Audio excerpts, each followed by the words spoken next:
This is Vegan Gays, and this is Omni King, and they've been in a little back and forth in regards to veganism and morals. And recently in the news, I don't know if you heard, a few months ago, Penguin Zero made a video that you probably maybe saw. It was this video here called "She Beat Her Puppy on Stream." This happened 2 weeks ago. Oh my God, the internet moves so quickly. I literally thought that was months ago.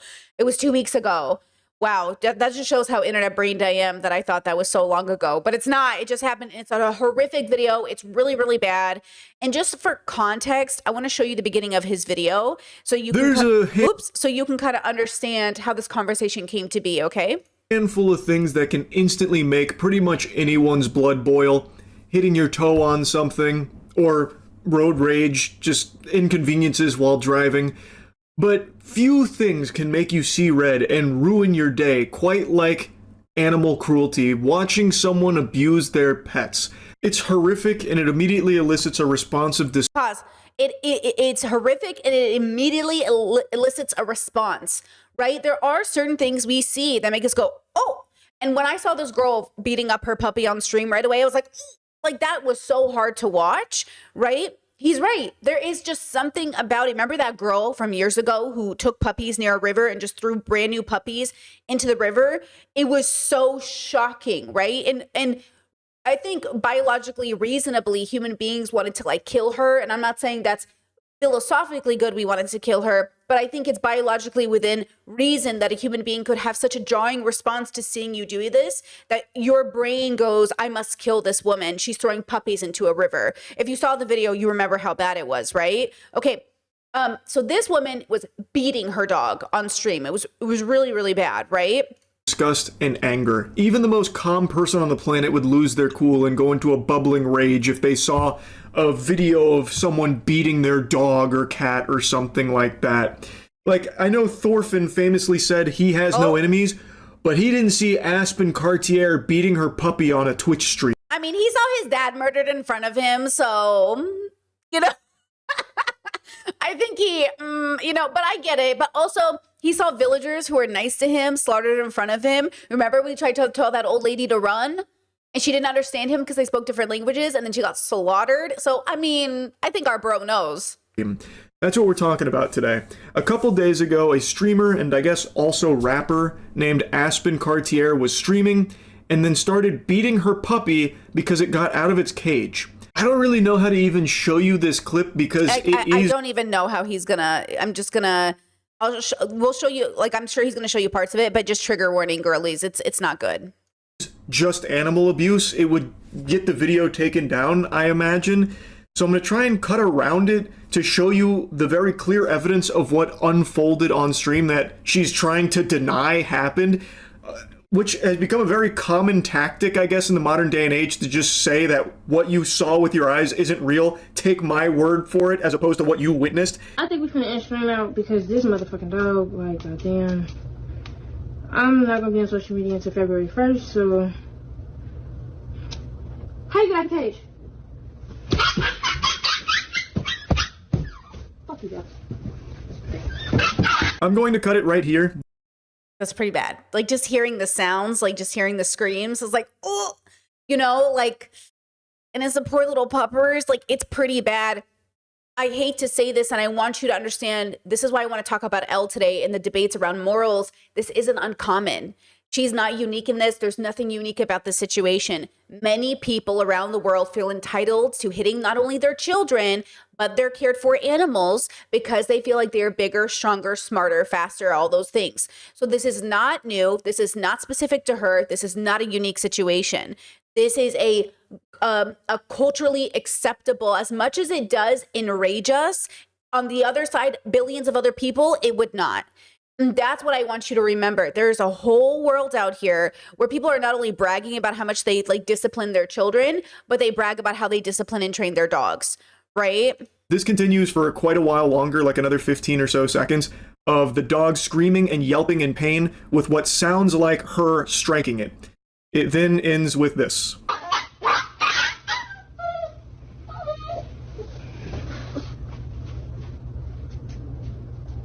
What a fucking scumbag. That is a 3-month-old Three-month-old puppy, by the way. Oh, okay. Let's pause it there. Let's just talk about it.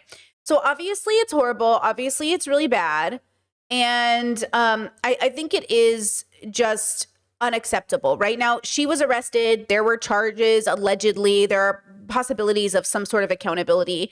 But I think what's really interesting is if you skip over to Elle's video, okay, so Elle and I run into similar problems as content creators because the internet is a place that will reward men for coming on stream saying the most basic shit with 1 million views. You know, hey, hitting your dog bad, boom, 6-minute video. And now we have 1 million views 2 weeks ago. Like, that's one of the problems with being a man on the internet is you get to show up with a microphone and say the most basic fucking shit. And everyone's like, reward, $35 million in 5 years. No shade to Charlie, because I'm sure he's like a well-intentioned person.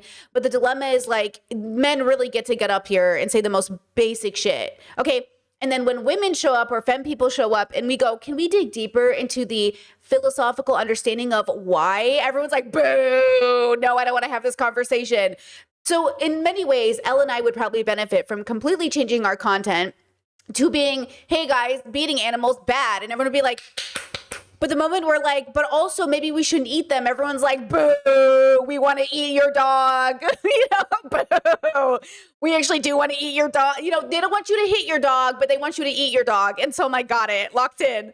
Okay, fine, whatever. So Elle, I'm cracking myself up this morning.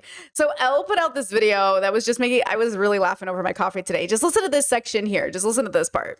And she wants to call him out on his... This is Omni King complaining that Elle is using Charlie, something that's trending, to make a greater point about veganism. Hypocrisy, because it's so wrong for non-vegans to condemn people who literally legitimately harm animals on their stream. But yeah, there we go. Already, we are 23 seconds in and you're taking me completely out of context. I didn't say it was wrong to call out someone who is abusing animals. That's not the claim. I made that really, really clear. And if maybe you played a bit more of my video than you actually do in this video, that would be clear to you and it would be clear to your audience as well. That's not my point of contention. So you're just misrepresenting my view. You're misrepresenting my... They do this all the time. You got this treatment has been had for me about Hassan and everything else. Like, oh, are you calling Hassan out for this reason? Why are you calling out Hassan?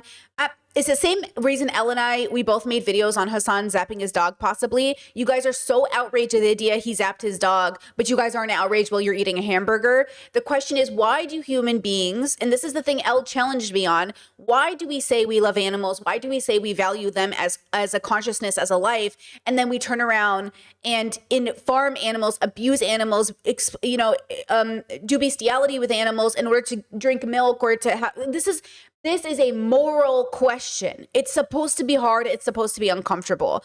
But the way that it gets reframed is, oh, they hate Penguin Zero. They hate Hassan. They hate these men. And because they're calling these men out for being mad about a dog abuse. We're saying dog abuse bad, right? Dog abuse bad. Also, it begs the question, if dog abuse bad, why cow abuse good? And then they go, who cares about cows? And I'm saying, yeah, but what if? Because listen, I have a lot of as I'm now over a year into my plant-based journey, and I'll explain to you why I say plant-based instead of vegan, because I think this is important. But when I go to get Indiana food, my cat, when I go to get her food, we'll be in the pet aisle, and it will be like a picture of a sheep on dog food as an example. And it will say like, this food is made out of sheep. And I'm like, man, we really killed somebody else's pet to feed our pet. And that idea is so interesting. Like, we really are an animal species. Like, we're a biological animal species who evolved over all these years, and we're literally killing other people's pets to feed our pets. And I'm not saying your pet should be vegan. I'm saying it does and should pause and make you go, man, life is so weird. And then in one way, I can't, figure out a way to make Indiana vegan. There's no reason to do that. She's a cat. Like, it's one variation I'm not even exploring right now. But myself, I can be vegan. Like, I can be plant-based. Like, I can be, and that's the point. I'm not going to take away Indiana's agency because I don't know how to do that in an ethical way, but I know how to do it in my way. I know how to do it for me. So I'm like, oh yeah, I don't need to be doing this. This isn't a capital N need. I'm not in survival mode. I can afford it because there are, if you eat vegetables and fruits and pastas and doughs and you eat basically most foods, you can be vegan pretty cheap. So you know what I mean? So, okay, easy peasy lemon squeezy.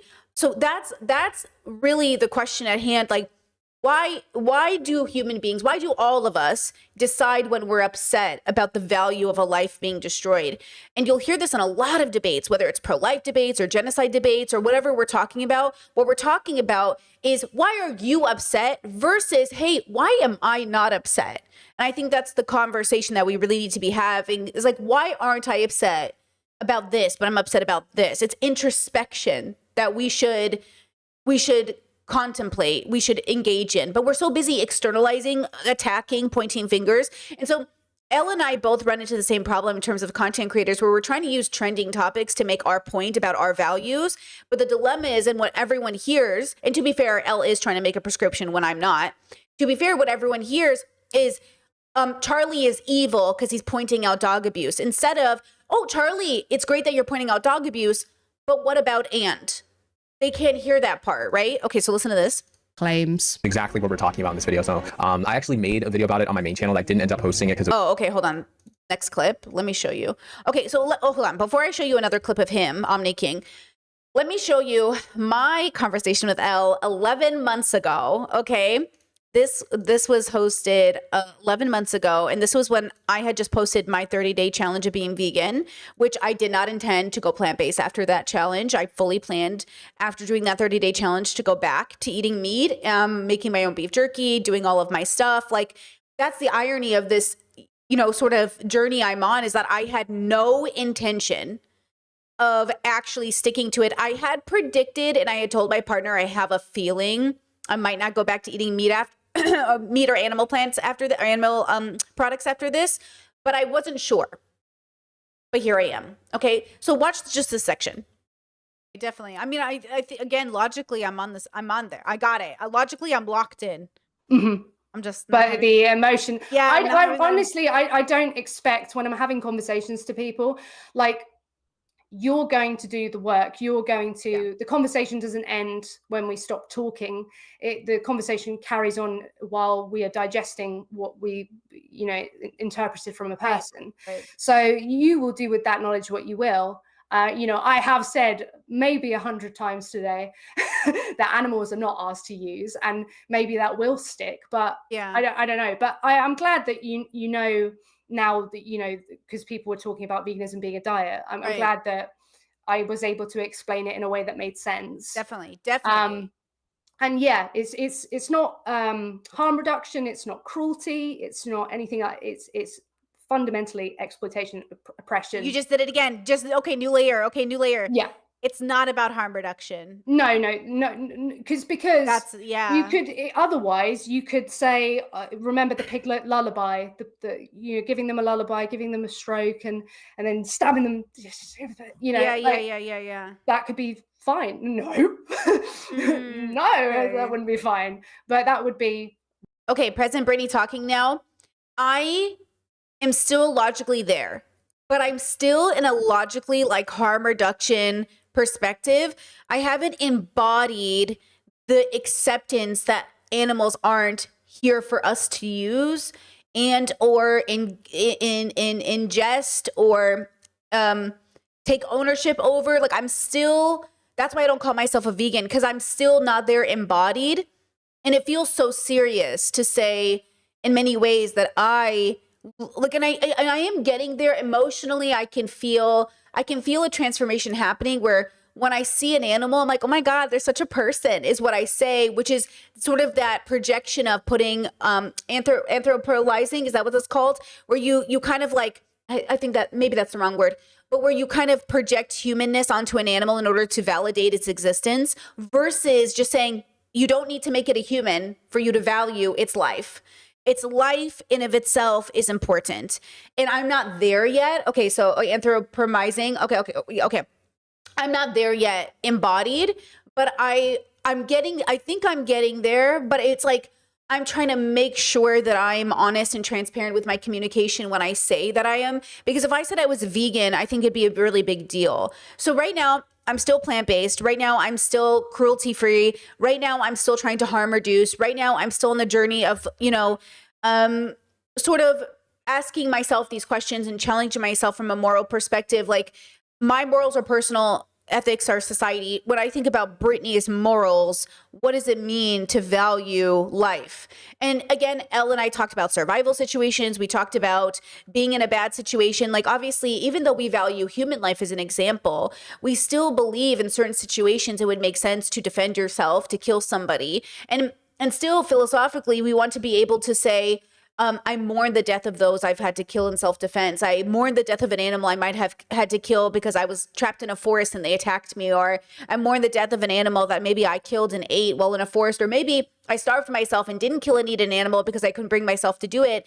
But like, that's also dependent on your relationship to these things, right? So I think like there's something so, like Elle said, it is a journey. It's not gonna like, I'm not gonna like overnight, but also something is happening.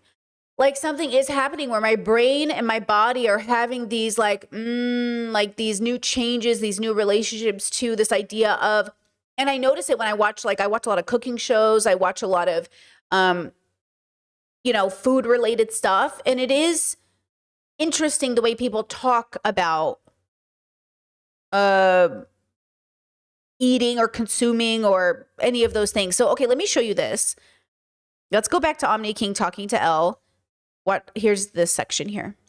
For those of you who are not familiar with like the mukbangers that she's talking about who used to eat live animals, So, yeah, yeah. Charlie came out and condemned that because it was a horrible thing to do. Listen, even if you believe that someone is hypocritical, right? You're vegan and you think that all animal exploitation is terrible, is murder, killing animals for food, all bad, terrible. If you do it, you're a terrible person. Even if you believe that, that's fine, right? Totally okay, whatever. That's what you want to believe. And somebody comes out and condemns something that's horrible that involves animal cruelty. Why is it your first jerk instinct to then come out and attack this person on their hypocrisy and not? Well, nice framing. I didn't attack, but of course people won't know that unless they go to actually watch my video because you want to cut it off early. There's no attack happening. I don't think making a video on someone is an attack, do you? Otherwise, you're just then granting that you attack loads of people and that's your job. And yeah, as you say, it's perfectly fine if you think someone's being hypocritical and you want to discuss that, right? Was that the claim? Or I don't know if and you want to discuss that was, but yeah. I don't like it when someone has a view that I have and they're not logically consistent with it in their actions. This is the thing that I've been struggling to with my work, is trying to get people to understand that Elle, me, and I don't mean to lump us in together, I'm just really resonating with this struggle here, is we're not attacking these men for being imperfect. We're saying, hey, I want to challenge you in good faith to be consistent with your own sense of morality, even though I don't even believe in objective morality. And I think neither does Elle. If I've watched enough of Elle's content, I don't even think she believes in objective morality. So the idea is like, we're not coming from a place of saying like, we're right and you're always wrong. I think it's more like, hey, why is this if not this?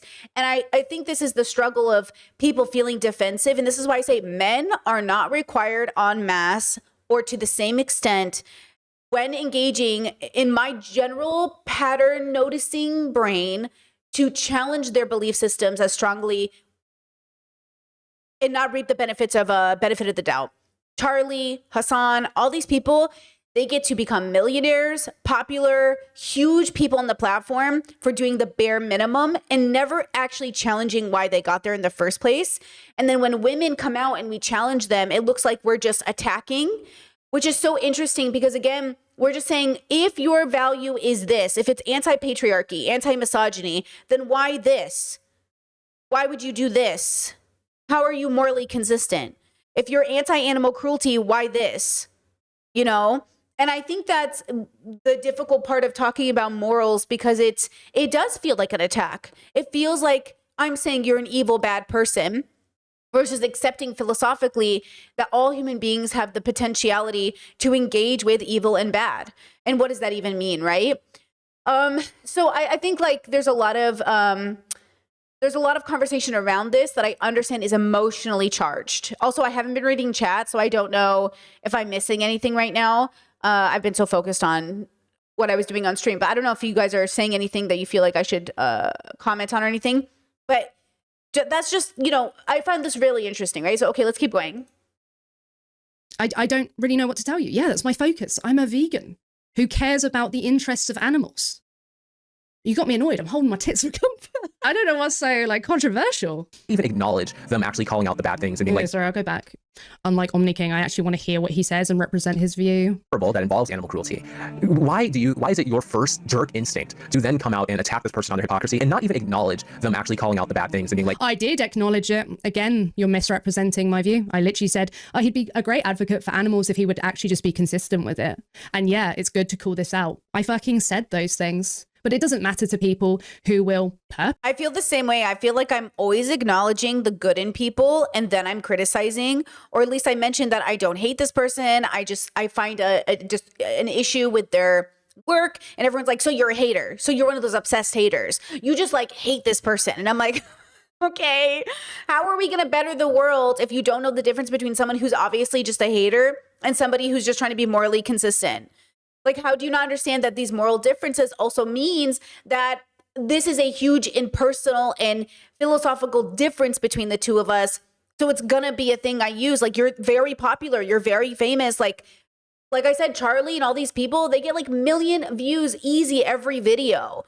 A million views easy. A video. I don't think you understand how many people they are impacting and influencing. Like, I don't think our brains are processing, just to show you how much. He has 17 million subscribers. Okay, 2 million views 21 hours ago. 21 hours ago, almost 3 million views. Okay, 1 day ago, almost 1 million views. Like 2 days ago, 1 million views. 3 days ago, 1 million views. 3 days ago, 2.6 million views. 4 days ago, 2.8 million views. Like, I don't think you understand how many views these things are getting.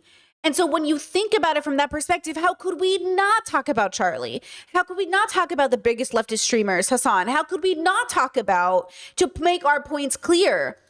How could we not go for the most popular, given, you know what I'm saying, their reach? And that's why we're saying you have so much reach. Imagine the next leap you could make. Imagine if you were the biggest vegan streamer. Imagine if the biggest streamer went vegan, or imagine if, you know what I mean?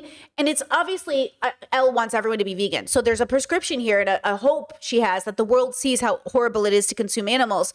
And obviously, I think philosophical growth would change the universe like tomorrow if we could all get on board. Not literally, but you know what I mean? So obviously there's something there, but it's like, of course, we're talking about people who get a few thousand views a video versus somebody who gets 1 million to 3 million views a video. And then everyone's like, I can't believe you're attacking them. I can't believe they're treating us as if we're the same. They're like, well, why don't you show up? Why don't you do these things? Why don't you do this? And I'm like, okay, first of all, we are doing it to the best of our ability within our framework. But isn't that interesting that no matter what bubble you're in, the powerful and the rich and the people with the most privilege never get held to the same or the standard that they're supposed to be reached? That's what I'm trying to say. Like, nothing is unique about the rich and powerful and elite. It's always reflected in every hierarchy you see everywhere. The people who are the most popular have to do least amount of work because the work they did was to get there. The reason you don't expect Charlie or Hassan or any of these people to keep questioning is because you see in your mind that they already did the work. That's why they're famous. You're rewarding them for their fame and wealth as if to say they already did the work. That's why they're there. Asmongold often says, you're not popular on YouTube because like you're just not entertaining. You're not interesting. But he's rewarding himself with a status he built almost on luck over the last decade. Whether he likes it or not, he is lucky he got on the internet when he did. He's lucky he was chronically online the way he was. He's lucky that he built a whole community on WoW. He's lucky, like, there's so many things that went into play. He's lucky he's a man. He's lucky he's white. Like, there's so many things that play into what makes these men famous, right? Reminder, we're still just talking about white men right now. Like, that's the other part of this that's always going to be interesting. Is like, there's always going to be a very specific thing that allows you, and then society has to also in some ways agree with you. Like, that's why, you know, back in the day, the reason being popular was seen as like a bad thing to rebels or more punk groups is because if you're popular, that means bad people like you. Like, being popular in an evil world is not a sign of success to a lot of people, because it's almost like, uh-oh, what am I doing so wrong that all these people like me? Now, you can maybe think to yourself, oh, maybe only all the good people like me. Maybe only the most progressive, non-bigoted people like me. Or maybe bigots feel safe in your community and they like you. But then, I get this understanding, like this is a general point I'm trying to make that might be lost on people because they're almost going to say like, you can't control who your audience is. But remember, if we could take away everyone's following count, subscriber count, if we took away all their haters, what do you think it would be at? Like if we took away, because the indication, again, of popular people is they must be so liked. And maybe that's a part of it, but also remember they're so hated. So the irony is they are making not only money off their haters, but people who like them, but the haters are feeling, it's a toxic cycle. I'm not saying, now someone's going to come and say, oh, Brittany Simon's just jealous. She's not famous or she doesn't have money or she's not more popular. Or watch when she gets there, she's going to say it's okay. It's not, it's about pointing out the irony of the situation. Can you even be a good person? How hard is it to be a good person? That's the challenge. That's why this is a moral conversation. Veganism is a moral conversation. And that took me a long time. Like until I talked to Elle, I didn't get it. And now I get it. And I'm like, oh, it's a moral. I'm not eating animals morally. Like Elle isn't eating animals because of morals. Like that's a big deal. That's why we say Christians are so weird when they say they're pro-life, but they don't care about children in Gaza. It's because it's not one of their actual morals to care about the lives of children. It's just something they like to say. Okay? That's why. Okay? Chad says it's hard for me to take vegans seriously politically, to be honest. Never met a white vegan with an even remotely adequate racial analysis. There are definitely, I follow a lot more black vegans on TikTok. I think they're much more prominent over on TikTok, to be honest. Most of the black vegans on YouTube are more like recipe vegans than political vegans. But a lot of the political vegans who are black do live on TikTok. So I do recommend going to vegan TikTok and seeing them there because they have a much more incorporated philosophical political view of veganism, which I think is much better. And I think that's the struggle as well, is that a lot of the time there was a lot of white vegans I found during my journey too, who talked about BLM and they definitely turned me off to the vegan movement. And I was like, okay, I got to get past this because they're wrong. Doesn't mean veganism is wrong. Like I got to get past this because they were saying like, why I can't spend time fighting for black people. I got to fight for the animals. And I was like, that is bad. Like that is a bad philosophical perspective that animals need your focus right now. So you can't bother with black people. Like that's crazy. That is like so morally bankrupt to me that I don't even want to hear you talk. So those vegans, I hear you. The white vegans who are like, you know what I mean? Like, that's crazy to me. This is the same. I remember we watched this white vegan on a member stream and she said, is it wrong if gay people only work on gay rights, but they don't focus on I think she said women's rights or something. I'm like, gay people can be women? Like, I'm confused by this conversation. I don't remember what she said exactly, but it's like, you guys can do both. You got to do both. You can't just do one or the other. Like, again, we're either all free or none of us are free. Like, everybody needs to be liberated. And I do agree that is deeply missing from a lot of white vegan bubbles, is they are not actually about liberation for all subjugated people. They're just, they've got this, like a tunnel vision on animals, and they forgot the non-human animals, and they forgot about the human animals. Hey, what about us? And so that's the part that I 100% I see that. Okay, one last clip I want to show you from this conversation. Kind of gotten rid of it, and they're now more accepting of imperfect vegans, people who reduce meat, people or vegetarian, or people who do anything to reduce exploitation to animals, and they welcome those people with open arms. Whereas you still have these absolute nutcases who don't get it yet and still haven't caught up and are still. See, he won't even have a debate with me, but he's happy to just call me a nutcase and a lunatic, or he said lunacy. What the fuck, man? I think you kind of I would debate at this point. If I'm such a lunatic or I'm a nut job, then it should be a piece of piss for you to just wipe the floor with me, right? I'll come out and say something nut jobby. I think the reason he can't debate her is because he doesn't understand her. And men don't want to look stupid. That's especially important, that they don't want to look stupid, especially not next to a girl. I think I relate to that. Like, I think I make people say I tend to make them feel stupid, and I don't mean to do that. I don't know what I'm supposed to do. Now my hands are tied, right? You feel stupid. I feel confused because God knows I don't feel like the smartest person in the room. But if I'm making you feel stupid, like, God, am I smarter than I think I am? Or like, are you just dumber than I thought you were? I'm not sure what's happening now. You know, they don't want to feel like they're out of the loop. Like humans in general, they don't want to feel stupid, right? Now, chat says, what else, if not morals, would it be? Example is like people go plant-based for their diet. That's not a moral issue. Like it might be related to morals, but it doesn't have to be. You wanting to get healthy might not have anything to do with morals, right? So you going vegan for the health benefits might not have anything to do with morality. That's why like people go like the fact that veganism is about morals is different. Like you can do the right thing for a non-moral reason, right? Yeah. Chat says, this is wild. It reminds me of the I can excuse racism, but draw the line of animal cruelty. Yeah, that's what it is. Yeah, both Discord and YouTube chat said the same thing. Yeah, exactly. It's like people do this thing where, and that's why I find it interesting though. Why do we draw the line here but not here? And that's why I say it's always circumstantial. Like I'm very circumstantial in my observations of human beings. I'm always trying to figure out like, what is this thing, you know? That says false dichotomy. No one has to be dumb in the room. These concepts are not locked into a specific form. So how does someone feeling stupid factor into anything? That's a them problem. I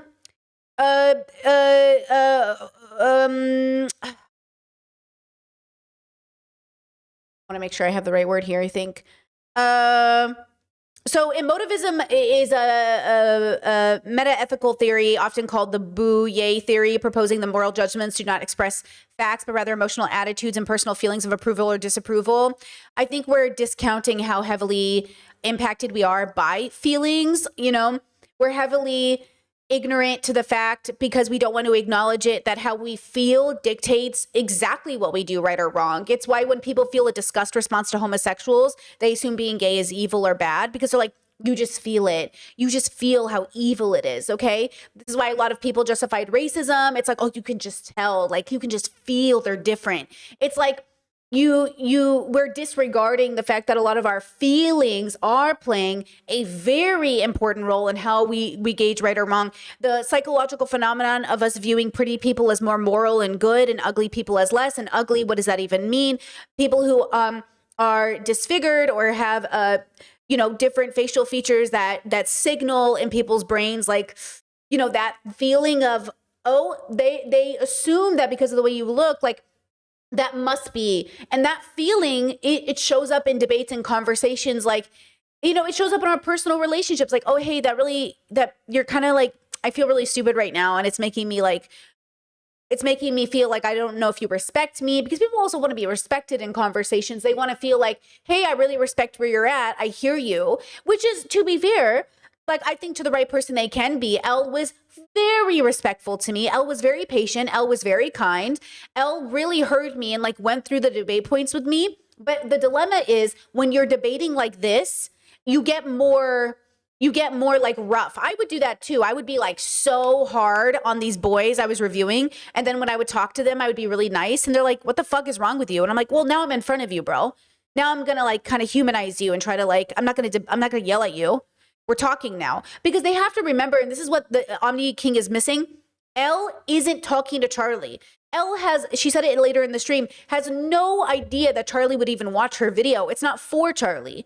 But if she talked to Charlie, I'm sure she'd be nice to Charlie. The point is that it's not for you guys. It's for the audience. It's for my stream that I'm reviewing these videos. It's not for the person in the video. That person in the video already made their decision. They posted the content. I couldn't come to this opinion unless they posted the content, right? So there's another layer to this, because we are socializing, debating morals, and coming to conclusions, right? And so I think there's a lot that goes into this that I think is, you know, it's multi-layered, right? You said people justifying things using their emotions are just as irrational as people using concept without feelings. It's all a logical trap, which I solve by being a bit stubborn selectively, such as racism. I'm not sure what you mean by such as racism, but I will say that generally you want to balance of both. Feelings are just as much good information as like reading Wikipedia. They still need to be deconstructed and dissected and researched, because they're superficial until you introspect on why. You know, I was going back and forth with this commenter who was like, oh, Hassan probably didn't watch your video initially because you had just recently collabed with Destiny. That was like 2 years ago. That's what at that time, it was like 2 years ago. People really have in their mind that Destiny and I had just collabed, even though it had been 2 years, right? Because in their head, it all just happened. And in my head, I was experiencing 2 years of harassment from his community.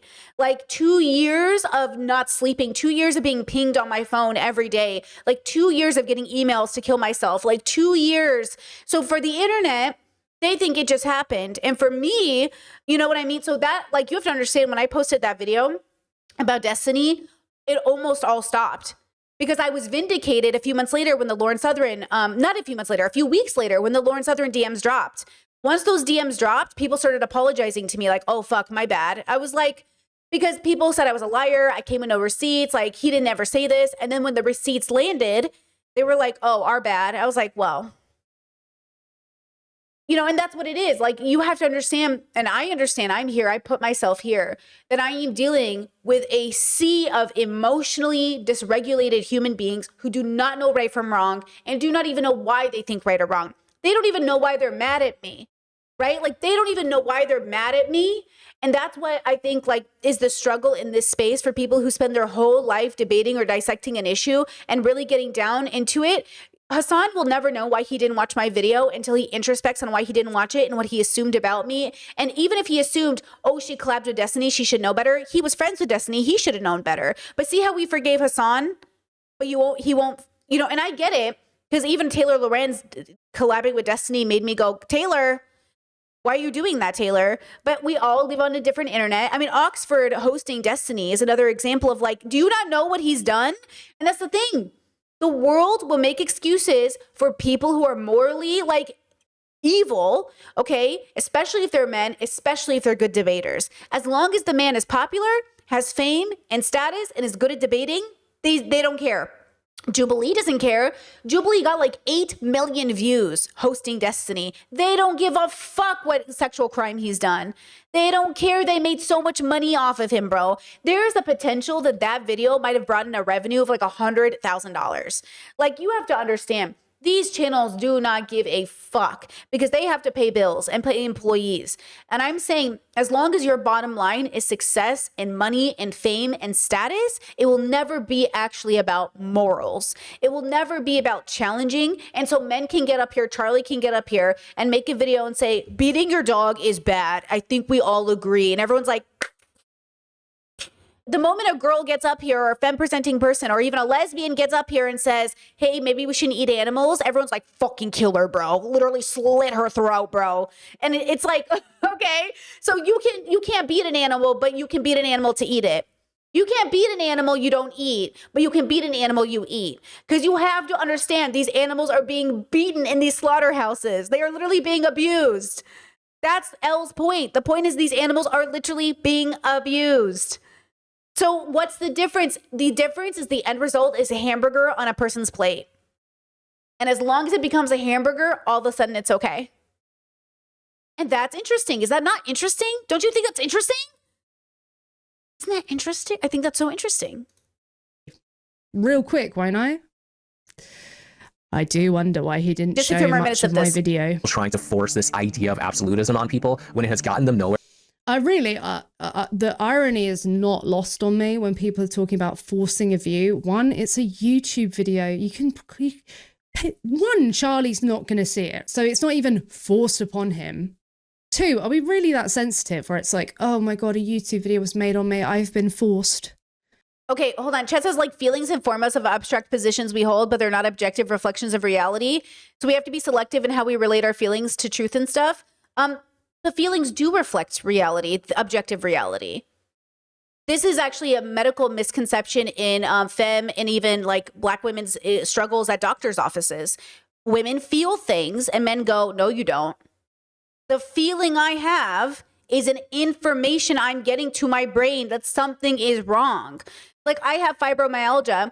I have a feeling that my bones are being crushed. I have a feeling that my body this week has reinforced in me why people with fibromyalgia completely go on disability and stop working. And I have been struggling so deeply with my body this week. But if you ran tests on me if you looked at my x-rays, if you looked at my body, it'd be very hard to tell there's anything going on because it's neurological. My feelings are real. My emotional irregulation, my feeling of like, you know, I'm dying, that's real, right? So like I would argue that emotions and feelings are can be objective. It's just, it's hard to see what they could maybe relate to. So maybe I'm just struggling with the language use here, right? You said, I think it's very interesting because people eat the product of abuse, but don't like it's happening in general. The feelings you have aren't the same as the emotions is what I mean. Oh, the feelings of what you have aren't the same as the emotions. Okay, I can see the difference in those two words. Okay, I think it's interesting because people eating the product of abuse, but don't like it's happening in general. Okay, I see that. Okay, I get you. Thank you for expanding on that. I appreciate that. Okay, let's a few more minutes of this video and then we'll move on. And 3, when we force animals into gas chambers, when we force them to be bolt gunned in the head or electrocuted or stabbed in the neck, hung upside down, and force them to be burgers, like, do you really want to go there? Unbelievable. Where in fact it is only reverse progress for them, but yet they do it anyway, because do they really care about reducing exploitation of animals, or do they care about hearing themselves talk, smelling their own fumes, and trying to make other people feel guilty or feel bad, or just some narcissistic drive? And see all these weird claims he's making about me? No, I want people to leave animals alone. That's what I want, all right? I've been doing this for over 10 years. Stop your speciesism. Go vegan, for everyone's sake. Thank you so much for the super chat. Salad's in the chat. If I wanted to fulfill some sort of narcissistic drive, which, you know, I take it to be, some people could, no, not drive, narcissistic supply. I'm sure people can get plenty of narcissistic supply from being involved in a movement that is considered with like virtue or ethics. But I think... Listen to this. It's very interesting. Oops. Sorry. I think by now I might have just like dipped and tried to find my supply somewhere where other people would like the smell of my own farts now. Now, when I say things in a room, people want to leave. It's like, oh, you're a narcissist. You want to inflate your own ego. That's why you're vegan. And I do think some people who might be narcissistic might be vegan, like Elle said. But generally speaking, like, usually you want to get your narcissistic supply in a way that makes people like you. So showing up to be a vegan is definitely not probably going to fulfill that as much, though it could, you know. There's a white boy on TikTok right now, on my side of TikTok, who's like, I'm not vegan, but I am eating more plant-based. And I do think he might be secretly vegan, but he's doing like some sort of like gag, I think. I don't know. But he is being attacked, swarmed, banned on Instagram. Like the meat eaters are trying to destroy his fucking life. He has like 100,000 followers, and people like, oh my God, they're going in on him so hard just because he's like, maybe eat more plant-based. And I don't know, again, if he's secretly vegan and he's trying to, you know, prove a point, but the point is being proved so heavily that the moment you tell people you're plant-based, the way they fucking melt, the way their brains literally start to melt inside their own heads is amazing. They just, you know why? Okay. Again, it goes back to what I said earlier. The reason my own family go, oh, you've been plant-based, they feel attacked. They feel like, oh, are you saying like I'm a bad person because I eat animals? I'm not saying that. I'm wondering, though, if you're philosophically engaging in evil. Look, my partner still eats animals. Okay? They're mostly pescatarian, mostly a fish eater, but generally, and that is new. That's new. And I'm not here to force my partner to go on a journey of plant-based eating, but we discuss it. It's a philosophical conversation that happens frequently in this household of, you know, what do we want to do as a family to harm reduce? What do we want to do as a family to do the right thing? That's why I say I'm still plant-based and not vegan, because I'm still on a harm reduction kind of perspective, because I still can't embody, I haven't yet been able to embody like a real animals have agency. But I will say this, I think it must be obviously true. And yet, like, there are so many ways I don't engage in animal exploitation, and I am buying cruelty-free. But I think it's difficult because it is a process. Like when we watch a food channel, our food shows together, my partner would be like, do you want to look away for a second? Like I can see it's actually bothering you now. Like they'll acknowledge that I am starting to be bothered by watching certain animals be killed. They love to kill seafood on live stream. They love to kill, I shouldn't even call them seafood. They like the crabs or the lobsters. They just love to show them being murdered. They just love to show it. These people put blue crabs straight on the grill, alive. Just put the crab right on the grill, alive. Steam them alive. And I'm like, oh, like, and I'm just sitting here like, oh no. Like, oh, and then my partner knows, like, he's just like, do you want to look away? And I was like, oh, that's new for me. I never would have thought about it much before, though I think that's pretty extreme to put living creatures on a grill. But then we throw lobsters in boiling water, which, by the way, apparently in Europe, they're getting away with. They're saying no more. You can't boil lobster alive because it's too inhumane. But then begs the question, if that's too inhumane, what else is inhumane? You know, it's like, it's a layer, it's a spectrum. Again, it's not about people turning around tomorrow and changing their whole worldview. It's a question of like, what does this mean for moving forward as a, you know, what do we mean moving forward as like, well, how can we ask for a more progressive world and not progress? Especially in relation to what we're consuming, right? You know, Chess said, I personally struggle when my partner doesn't have the similar eating habits as me. It makes me really struggle to meet my goals. That's really difficult. My partner and I eat completely different food at completely different times in the day with completely different, not only diets, but different food restrictions. Like we never eat the same food ever. It's one of my favorite things about us as a couple. It feels so free to just like completely do our own thing and never worry about it. I know some people, like my mom in the past has been like, it's really important you eat the same food. I'm like, it's really important that we eat together. We eat together at dinner, never, because we have different sleeping schedules as well. We even sleep in different bedrooms most of the time. I know, but like we are literally living our best life. We get to do everything we want to do every day. That's the best part about being married is like to your best friend is you get to wake up and actually just like live your full life in a way that makes sense for you. So, you know, you do you, but I find the best thing you can do is really have your own relationship with food. It's so personal and it's so private, you know? It doesn't feel very welcoming or nice. It doesn't help me. It doesn't make me feel very good. I've spoken to people about this a few times recently where, yeah, maybe if someone is narcissistic, they might be like, oh, I'm special. I'm better than everyone else. But actually, it really is daunting for me how awful people can be, how dishonest they can be, how nasty they can be, how unempathetic, how not compassionate they can be, because I'm not special. I'm just like every fucking other person. So does that mean I'm just this horrible, uncompassionate person? Just like people here who make apologia for the exploitation of animals and they can't justify it. If you can, debate me, bro. It's just like, it's not so. I don't think they can. I think, again, I think it's really hard for people. It's just really hard for people to process what is your actual problem? Because what they're saying is like, oh, Elle must have a problem. What's her problem? Well, why don't you listen to her? Her problem is a moral problem. Yeah, but what's your actual problem? Okay, it's a good question, but it's not good if you're not actually like interested in figuring it out. This goes to what we're going to talk about later in stream about gay marriage being attacked by conservatives. And that conservative lady, Lila Rose or whatever, I think I used her in the thumbnail. I think that's her name. Talking about how like, oh, gay marriage was supposed to be liberation for adults, but it's actually just bad for our kids. You don't care about kids, bro. You're not anti-gay marriage because you care about kids. That's just what you're saying, right? So the hypocrisy is, okay, there's a philosophical idea. I forgot who said it. Maybe you'll remember when I tell you. There's a philosophical idea that hypocrisy is required of a moral person, meaning that the hypocrisy allows you to even say that I have questioned my motivations. So yesterday on stream, we had a commenter who was saying things like, I'm a bad person and I know I'm a bad person and that makes me better than all the hypocrites, but it actually makes them worse than a hypocrite. A hypocrite is almost a better person because they understand what they should be doing, but don't do it. This person says, I understand what I shouldn't be doing, but I'm going to do it anyways. And I'm going to say it with a full chest. You are a worse person than a hypocrite.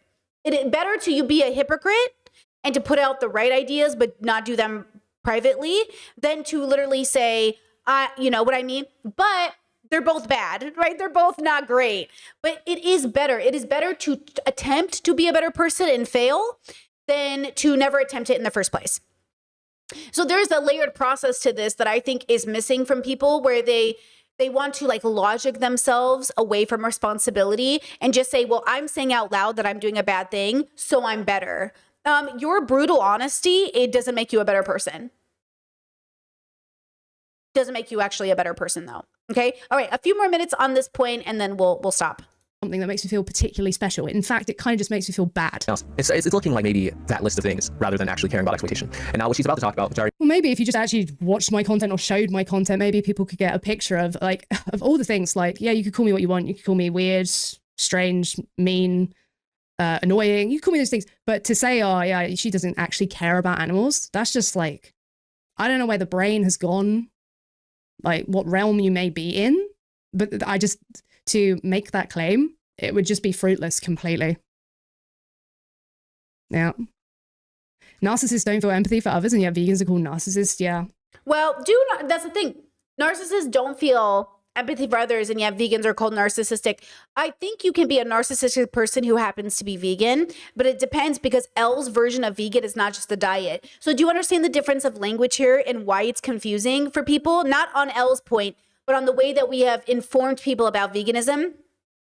I literally thought veganism was a diet you did for moral reasons and or for health and or for whatever. I thought it was first and foremost a diet.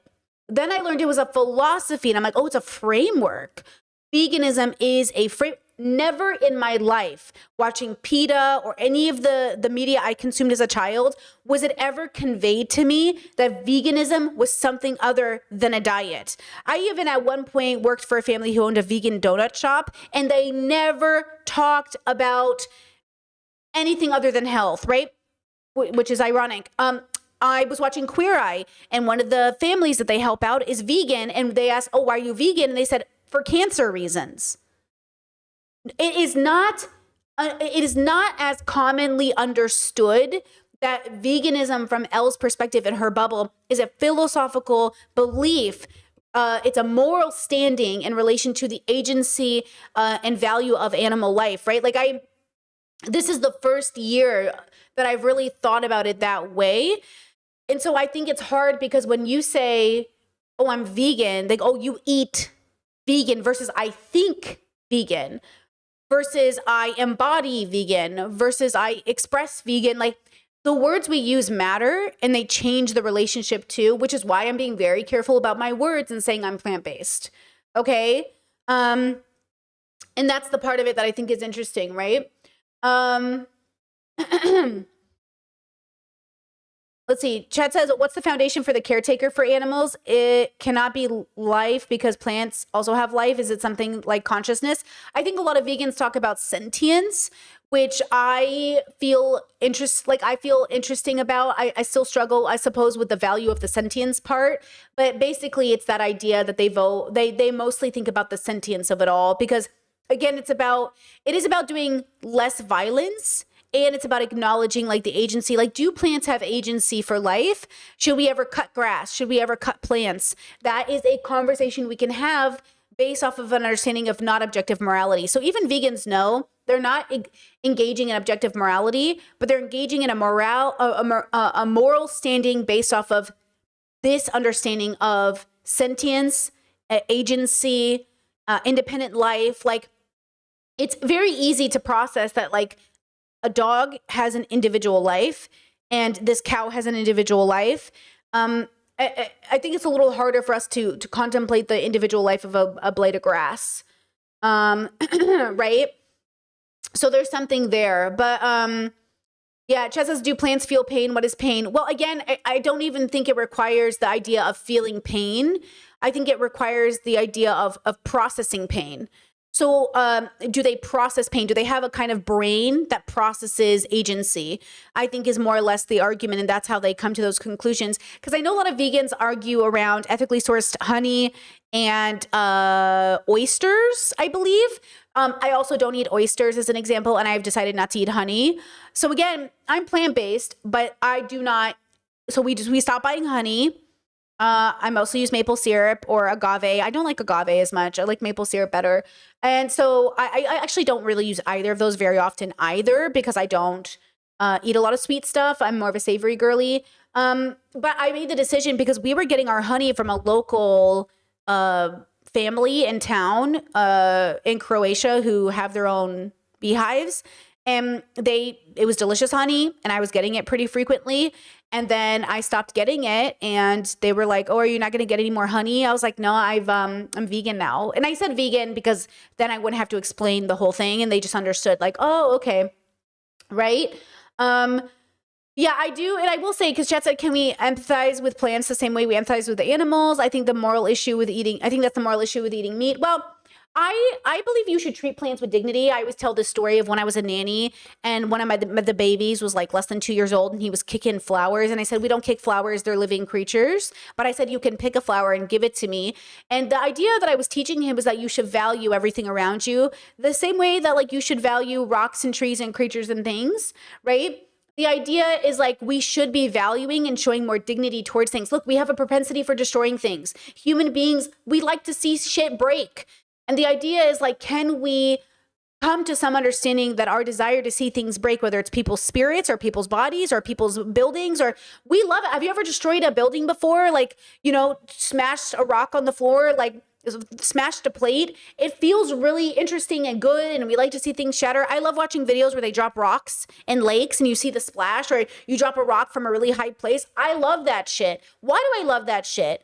You know, there's something inside of us that we just love, like seeing shit break. But then maybe we should ask ourselves why and have a better relationship with it, right?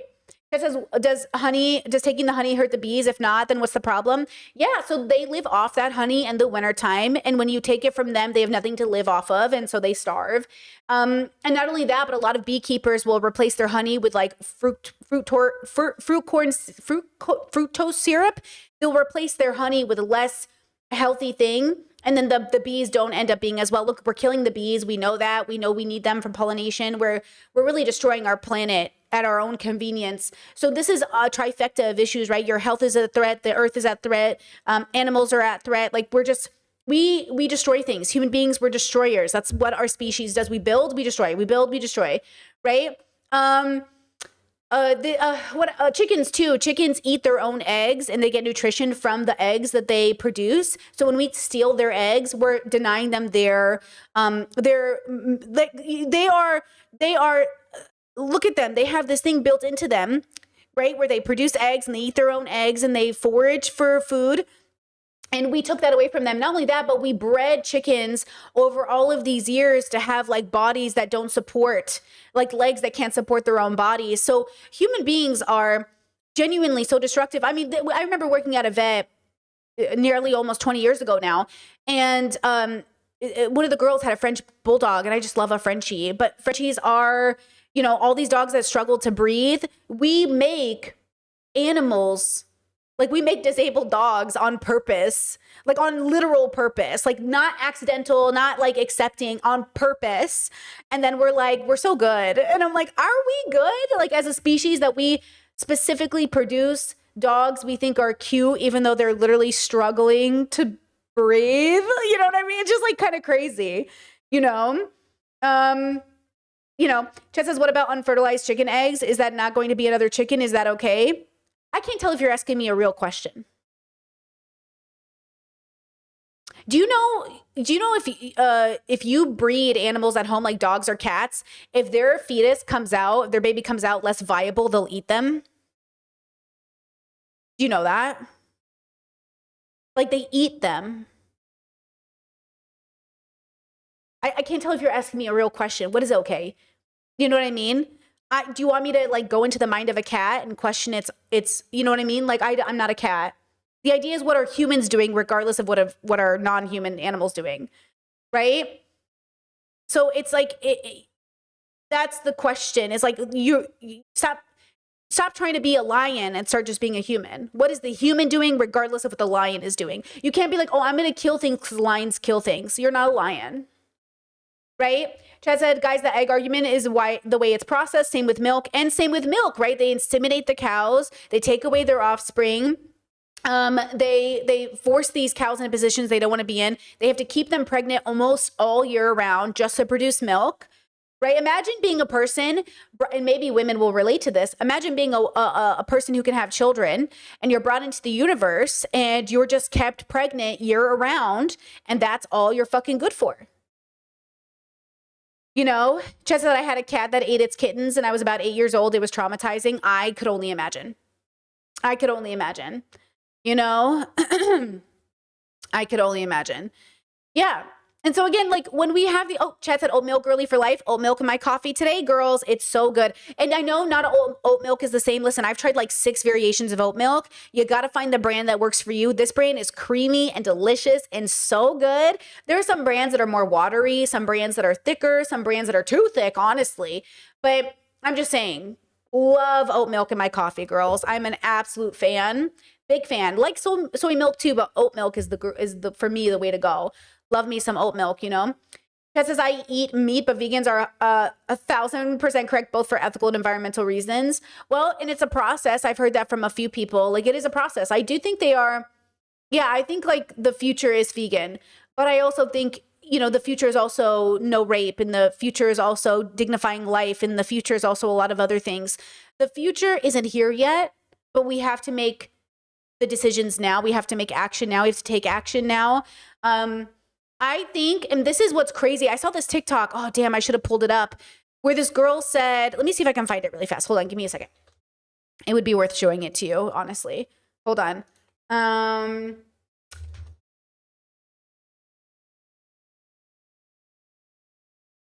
Ba-da-dee-dee. Let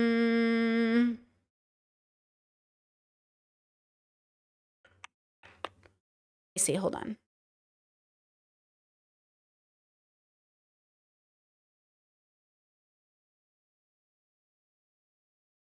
Oh, found it. Oh, yes. Okay, watch this with me. This is so good. This is so related. This is big brain, so get ready, girls. Okay, put on your thinking caps. This is good though. Olivia, what's your take? My take is that men's views on tofu directly reflect their views on women. 100% disagree. No, okay, so I think tofu is like at the forefront of a lot of sort of vegan campaigns and environmentalism, and at a time where the idea of the male breadwinner is sort of going down, and sort of men's like masculinity is more fragile since sort of the decline of fossil fuel capitalism. Wait, so you're saying that tofu is political and... It's symbolic, yes. And what's that got to do with men? It's more when men respond with intense disgust to tofu before everyone tried it. It's sort of it's more symbolic of their fear of their place in society. So have you met guys which like hate tofu because of this? Yes. Well, I don't think people consciously know it's because of this, or that their masculinity is being sort of threatened, or their position in society is being threatened. Okay. But it's more symbolic. It all. Right. Wait. Okay. So tofu is not just a food; it's political. Well, I think most foods are political. Most foods are political. Like yes, most foods have like a history and. Wow. Okay, I actually don't even know if I agree or not anymore because I'm that lost. Olivia, what? Okay, so a lot of people, some people were really mad at her because the boys were mad at her because they're like, that's stupid. And the girls were like, she's too smart for this interviewer. She just has tools and an educational background that this boy does not have. Everything she said to me feels like really basic, but to somebody who's never even started to ask themselves, how does everything connect? It sounds like, what does this have to do with anything? But you know this is true for so many reasons. And I think it plays into why people can get exhausted at like, oh, you're making everything political, or everything's about race with you, or everything's about gender for you. And like people do this thing where I get it, it's exhausting to you. But at the same time, like for people who've been doing this for a while, they've heard every argument. They've had enough conversations. They know why you're mad, all this stuff. I want to show you these two TikToks in relationship to these conversations as well. So check this one out as an example.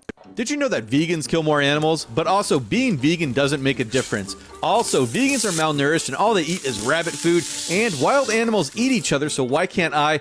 And plants feel pain, vegans are hypocrites, I am very intelligent. It's 2026 and I still see these kinds of comments all over the place, and what I don't think a lot of people who leave these comments realize is that a lot of vegans used to use these very same arguments as excuses not to go vegan as well. But then we actually looked into these claims and we learned that these comments don't really hold up to scrutiny, and so we had to align our morals with our actions.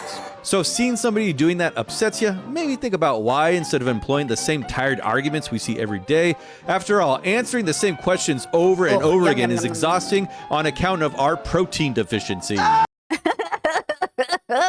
Vegan humor.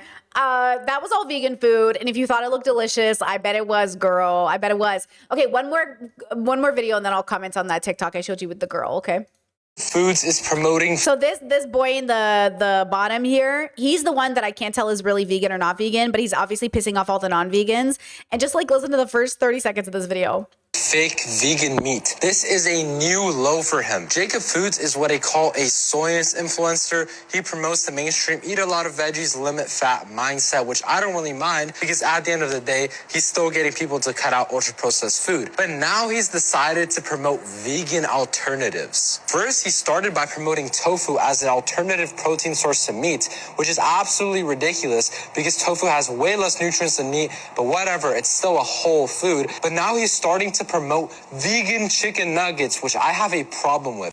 All right, listen here, pal. Me talking about plant-based proteins got me banned from Instagram for being a terrorist, okay? But for real, I've never once said that soy is going to be as nutrient-dense as meat or as many animal products. It's just not. It's missing several micronutrients that are in abundance in other foods. What I did say is that it can be an alternative to save money. It will get you your protein, and it doesn't result in the death of an animal. That's the main thing that I've been going off about is like, if I can get this to get my protein in while I'm still eating an overall well-rounded diet and getting the rest of my micronutrients in, I can have this and it doesn't result in an animal dying. I'm not eating the Right? So I think he is a vegan. He's just like the way I've seen his TikToks, because I haven't deep dived, it's just like sometimes I can't tell. And that's why I think it's like, he's like obviously vegan, right? I don't know.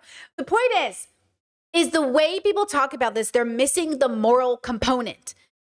They're missing the moral component for the idea of the health component, but the health component can be override by the fact that human beings over time have definitely like done the work to create supplements, to make it easier, to make it more accessible. And yes, there's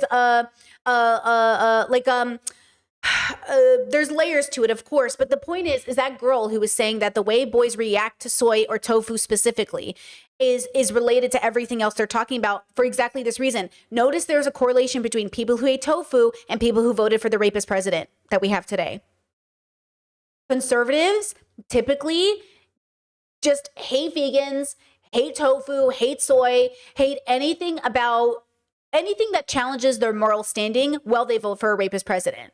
Okay, they say they want the Epstein files released, but then the president who's in them a billion times doesn't matter. Okay, and that's what I'm trying to say is so interesting about the world we live in. Look, vegans are one of the most hated groups in the world, so I get it. But it is one of those things where it's amazing to me that just saying, hey, do you know you can get this from other things is too much for people. So ironically, you would say, well, Brittany, then why aren't you vegan? Again,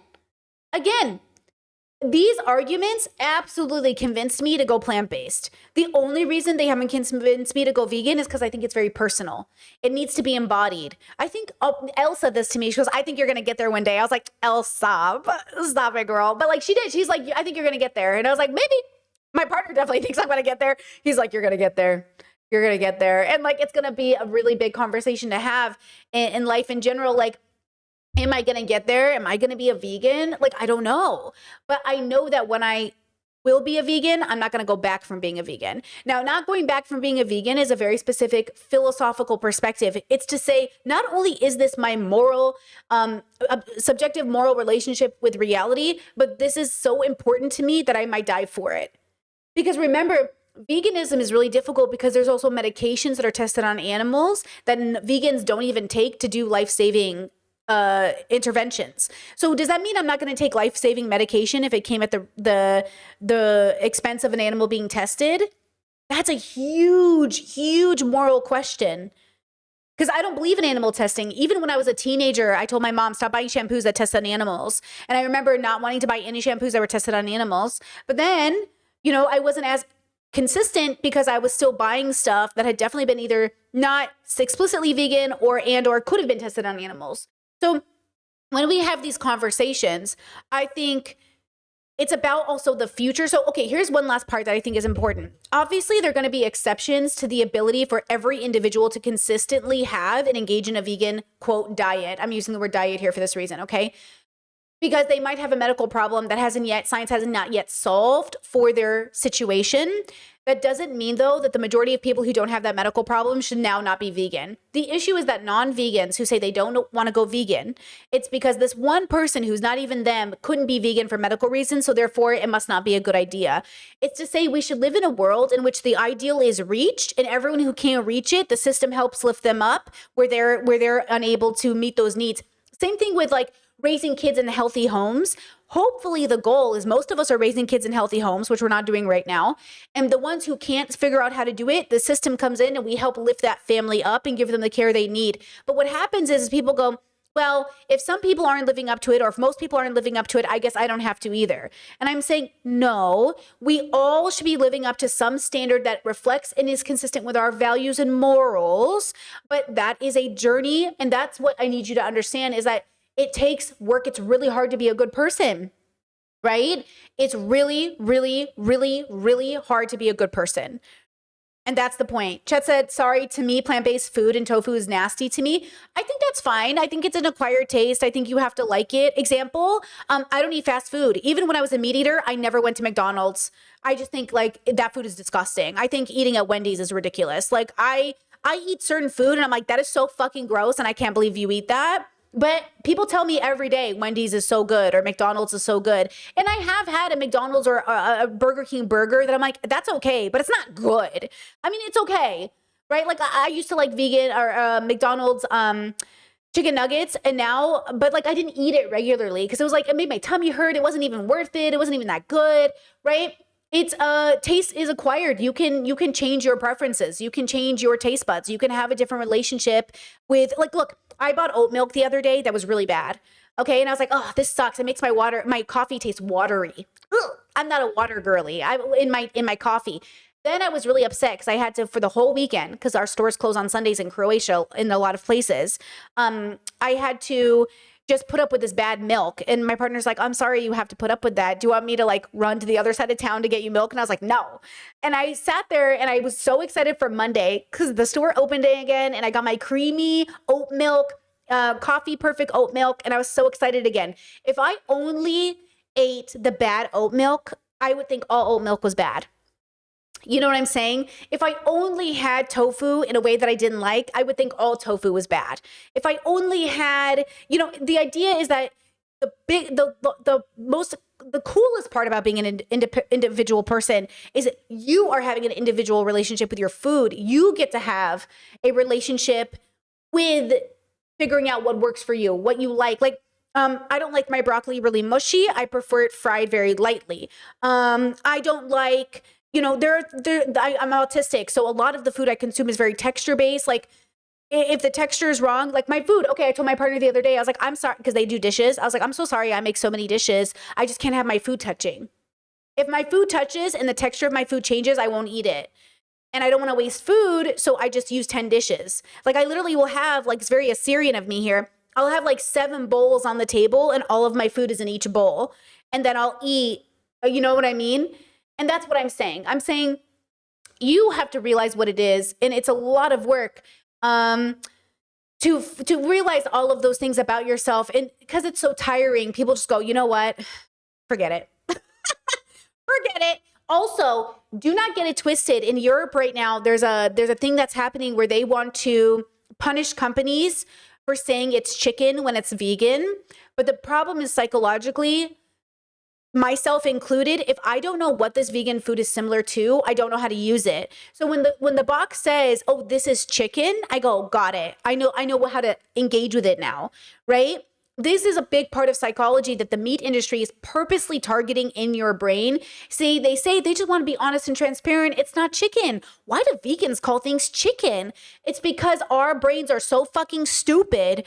We need a transition period between going from actual animal chicken to plant-based chicken to understand what I'm supposed to do with something. And they know that. And you are being manipulated by big meat industries to convince you that they're looking out for your well-being. Well, they are literally not. They are literally not. They don't care about you. Okay? So that's the problem with human beings, is they think they have free will in a really like big agency way, and you don't. You have a limited relationship with your free will. You have to engage in an incredible amount of self-reflection and introspection to even understand why you think something is bad or good. You have to understand that marketing companies are spending billions of dollars getting into your psychology to manipulate you at your own expense, and you are falling for it. And I don't even blame you, because you're a human being on a planet who's an animal and you don't know any better. Right? But the point is some of us do know better. Some of us are doing the research, and we're just trying to let you know. Now, you can believe us or not believe us. It doesn't matter. We're all going to die and the world will keep going. But if you would like to improve your limited time on Earth in the best way possible that not only benefits you, but others, you might want to consider. You don't have to do it, but you might want to consider. And that consideration could be the difference between the world changing as a whole and it staying the same as it is now. And that's it. Okay? And it's not about perfection. I am never going to come for you for being perfect. Like I said, I'm on a plant-based journey. I'm not making a prescription. I'm not saying you should be vegan. I'm not making that prescription. I'm saying it would benefit all of us if we asked ourselves, why do I think it's wrong to kick a dog and abuse a dog, but I think it's okay to eat a cow? That's a really, really hard question to answer. And it takes time, so take your time answering it, but you should ask yourself the question in the first place. You know? Or if another question is more jarring but better is, why do I think I shouldn't eat a dog? Like, what's wrong with eating dog? Like, what is the difference between eating a dog and a cow? Because there really is no difference. Not from a moral perspective. But your brain will tell you there is. Your brain will convince you there is a difference. There's really not.